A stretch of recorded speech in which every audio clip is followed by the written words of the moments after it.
G'day folks, and welcome to World of Tanks with the Magnificent Margon.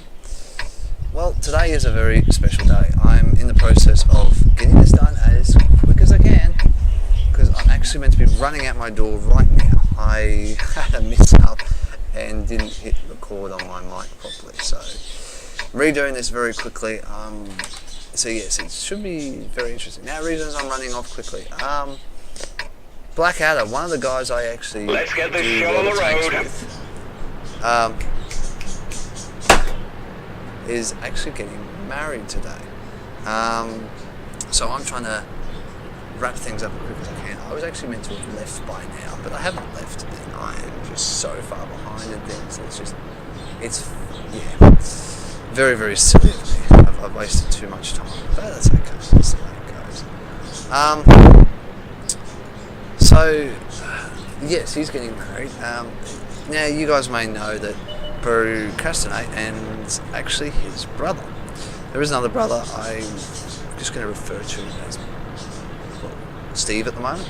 I haven't got a name for him. He doesn't play computer games, so it makes it very difficult. So, he's going to be there along with Azara, Blackadder's girlfriend. She's also going to be at the wedding as well as one of the bridesmaids. I'm one of the groomsmen's, and so is Blackadder. Oh, not Blackadder. Pro is one of the groomsmen. Blackadder's getting married. Can't be a groomsman. So yes, very, very quick battle just to congratulate them at the same time and show off a bit of a really good battle I had on the AT7 a couple of days ago playing with Kaz. Also, I thought I'd let you guys know I am going to take a picture of the group of us that I will put on our Facebook page to remember the day. So if you want to join me over on the Facebook page, if you don't use Facebook, that's fine. But there is a Facebook page ready and raring. Now, as you can see, the AT7, I've got binoculars on it now. I used to have a camo net. The reason I've done this is because of the damage I get on this tank. 230 damage with a penetration of 226 is amazing. Paul the Cromwell got spotted. I think I spotted him by memory. I've just got to get over this cliff now and plant a few shots into him, get rid of him because he's spotting me and we don't want him to spot the rest of our team. It would just cause too much chaos right now. You see, I've pulled back. I've bounced quite a few shots too. I did believe I bounced like 1,500 damage in this battle by memory. If you did pay attention to my Facebook page, I did actually post part of the results of this battle on my Facebook page. So if you guys want to like it, that would be really, really great. Now I know there are other tanks over there. There's about 2, maybe 3 other over there. I've let Kaz know that. I haven't been able to spot them as of yet until now when the BDR has fired. If I was smart, I would have twisted around and been able to line up my gun early on him, but I'm more or less trying to stay still just to keep my binoculars active. And I know that he's dropped off, so he's outside of my range of my binoculars. I can get into the position ready to fire if I can, if he just sneaks up in those bushes. I believe he has fired there behind the rock, so I haven't been able to quite see him, and no one else has spotted him either. There we go. Now, while this is just dawdling along and you can watch what happens, I'd just like to sort of do a little bit of a sing to Blackadder and say that congratulations on finding someone you really do love and you want to be with. So it is hard, I know, to find someone you want to spend your life with and your time with. There you go, nice hit from Kaz. Beautiful. Takes it out too. You can hear that. I love the rumble the SU-152 has when it fires that gun. But it is one of those things. It is hard sometimes. I don't know what it's like to try and find someone that you can be in a relationship with. Is that Hellcat? I really wish I could have got a shot on him a bit earlier, but I didn't, and didn't have to deal with him like I did do. In the end, it was a real pity that it happened. Now, as you can see, the northern flank has actually fallen. If you're watching the map, I'm sort of staying here to support the Hellcat and the AMX-12T, just so that it is safe. But I can only stay here for so long. Kaz is only going to be able to hold off what's coming towards him for so long, and He's got a Hellcat supporting him and an ELC, plus he's got the M12 on the hill, so he's got a bit of covering for him. But it becomes down to a game where I'm on pretty well full health. Kaz is okay, I believe. I can't see him at the moment. I believe he's got a decent amount of health. Chaffee's calling out to the other two to cap, but there is an AT-15 that has gone missing, which could quite possibly heading back to base. There's a Hellcat. Now watch this. I've pretended that I haven't seen him, and I keep going forward. Now he doesn't realise that I've spotted him, because he would have, if he had sixth sense, he might have known. He didn't. Then I do this. I turn my tank around, knowing that he's going to try and backdoor me. This is the difference between good gamers and bad gamers. They're paying attention to things. You pay attention to the map, you pay attention to what's happening around you. Always watching, always predicting. And this is how I predicted what the Hellcat was doing. And look at this. Target acquired. Hellcat has no idea. Auto-aiming the gun at the Hellcat, letting fire bounce. He's going to pull back, try to get cover behind the hill and delay me. And of course come down, fire.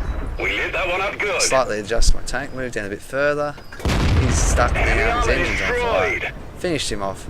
But unfortunately Kaz has fallen because I couldn't help him. I had to deal with that Hellcat. I had no choice. I couldn't let him stick behind me, because I would have then been caught with a bigger problem. Kaz is screaming at Cap, because I was at the same token going, what are these two doing? Come on, hurry up, please. And I'm like, this is just, oh, it's just tense. They've taken out the scumbag, the gun-wielding Panther. They've only got the 18-15, and the Easy 8 is still missing. So 12T is trying to get around behind the AT-15. Easy 8's been spotted by the Hellcat. So these two both have to work. 12T's taken out. No, the Hellcat took out the Easy 8. And this is the disappointing part for me. Just not having my gun to bear. This is the tense bit of the battle. This is where I know I've got to carry, and I have to play very, very smart. I've got to get this Fury, help my Hellcat, but unfortunately I just don't get the shots needed early enough into the Fury to take him out before the Hellcat's been eliminated. But tank for a tank, and that's all I need to do. Now I'm in a great position because I can watch the circle. I'm in a very strong position. I've got ELC on my right, which gives me a very, very good, strong advantage point to strike out if I need to. This ELC, oh, annoying, very, very, very, very, very annoying. VK30, also a pain, but bounce the AT's bounced me. He's planted one into me. Now I know he's got a faster gun, but I've got the better penetration gun, so I've just got to hold off. I can wear a bit of damage. Look at that, accidentally hit the VK30. Zoom in. I wasn't zoomed in properly. I've bounced because he's turned his tank. His AT-7s are fairly taking him out.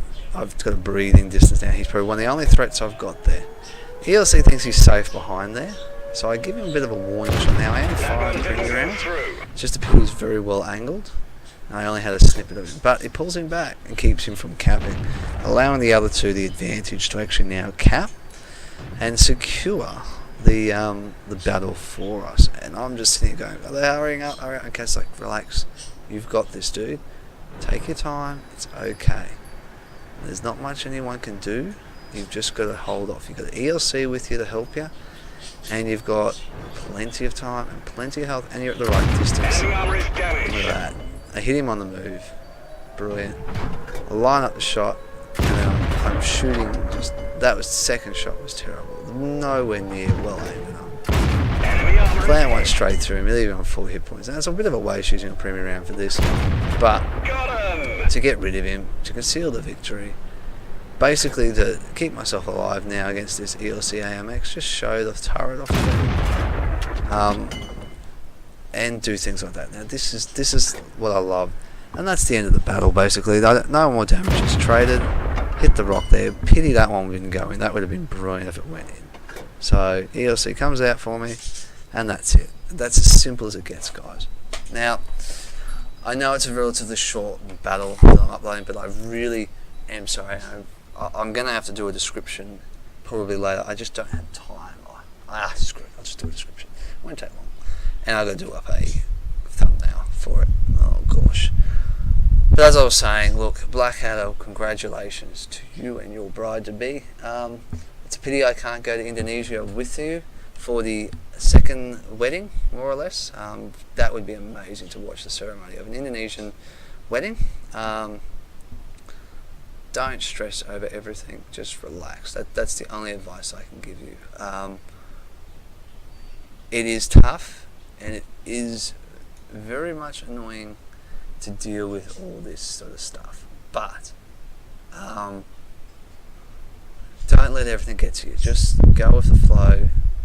It's about you, but it's more about the bride. You've got to keep that in mind, and I'm really happy that everything's working out for you, and you have it. And I wish you two the very best. And I'm sure that everyone who watches this video would also like to wish you the best down the track.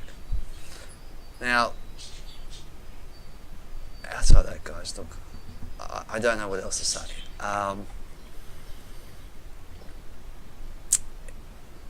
This game for me was a brilliant game. The 87 has very much got ups and downs for me, but I'm starting to get the feel a bit more for how I should play this tank. And sometimes it works, sometimes it doesn't work. It's one of those tanks that's so slow that you've got to be pre-anticipating the battle the whole way through. And I'm learning that a lot lately from watching all the Twitch TV channels I do. Love to sing out a big sort of thing for all the guys that do Twitch TV. Quickie Baby, Circonflexes, Sir Fosh is another one I watch, along with Fresh Meat. Fresh is one of the Asian server Twitch channel guys. I don't know many others that do it, other than there is one guy called Squirtle, but I don't have a lot to do with him. I do speak to Fresh on the side and find out stuff from him and learn more, as well as a lot of time and stuff like that. I do ask him questions, and he's more than willing to answer. So if you're on the Asian server and you're looking for someone to help that will give you advice, please do. He has a Facebook page as well, along with how I do. But yeah, also there's other YouTubers out there that will teach you a lot of different skills too. Jingles is an average player in not my books. I'm more average in my opinion than what he is. So outside that, guys, look, my phone's actually ringing. There's probably people saying, where are you, what are you doing, blah blah blah blah blah, and all the other stuff. So I better head off. Outside that, guys, enjoy your gaming, happy hunting. I'll catch you on those battles.